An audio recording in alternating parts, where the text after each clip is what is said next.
Good morning বন্ধুরা, আমি সঙ্গীতা। আজকে তোমাদের জন্য ছোলার ডালের রেসিপি নিয়ে এসেছি। দেখো, ছোলার ডাল বানানোর জন্য আগে থেকে আমি ছোলার ডালটাকে সেদ্ধ করে রেখে দিয়েছি। আর বানানোর জন্য উপকরণগুলো: ধনে গুঁড়ো, টমেটো, লঙ্কা গুঁড়ো, গোটা জিরে, শুকনো লঙ্কা, আর একটু বেশি পরিমাণে চিনি, আর ধনেটাও বেশি পরিমাণে দেবে। আদা গ্রেট করে রেখেছি, কাঁচা লঙ্কা, ধনে পাতা। দেখো বন্ধুরা, আমি কড়াইটা আগে থেকে বসিয়ে দিয়েছি, তেলটাও গরম হয়ে গেছে। এবারে আমি তেলের মধ্যে শুকনো লঙ্কা আর জিরে ফোড়ন দিয়ে দেবো।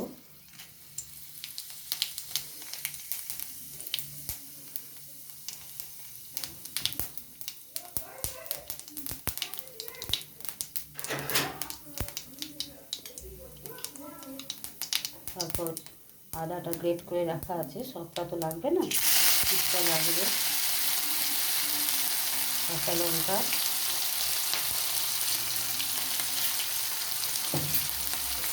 একটু ভেজে নেব, কাঁচা গন্ধটা যাতে চলে যায়।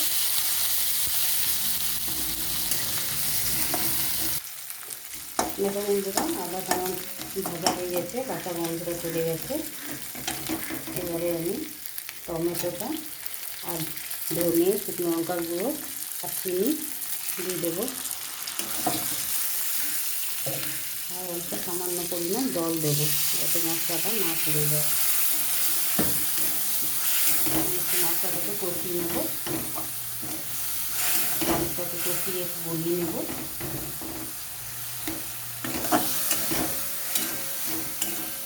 আর সামান্য পরিমাণে নুন দেবো, কারণ নুন হলুদ দিয়ে আমি ছোলার ডালটাকে সেদ্ধ করে নিয়েছি, সেই জন্য আলাদাভাবে কোনো নুন হলুদ ব্যবহার করবো না।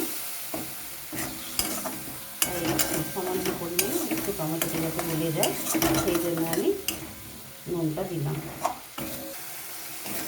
দেখো বন্ধুরা, টমেটোটা প্রায় গলেই গেছে। কয়েকবার নাড়াচাড়া দিতে দিতে টমেটোটা গলে গেছে, মশলাটাও আমার খুব নতুন ভাজা হয়ে গেছে। এবার আমি ছোলার ডালটাকে ঢেলে দেবো। খুব বেশি সময় লাগে না ছোলার ডাল করতে, এইভাবে বানিয়ে দেখবে, বাড়িতে অবশ্যই খুব ভালো টেস্ট হবে। এবার আমি সেদ্ধ করা ছোলার ডালটা ঢেলে দিচ্ছি।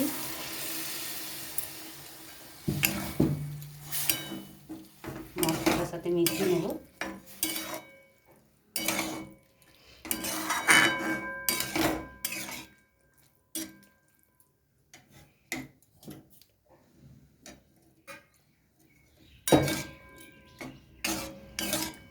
আর আমি ধনে পাতাটাকেও দিয়ে দেবো।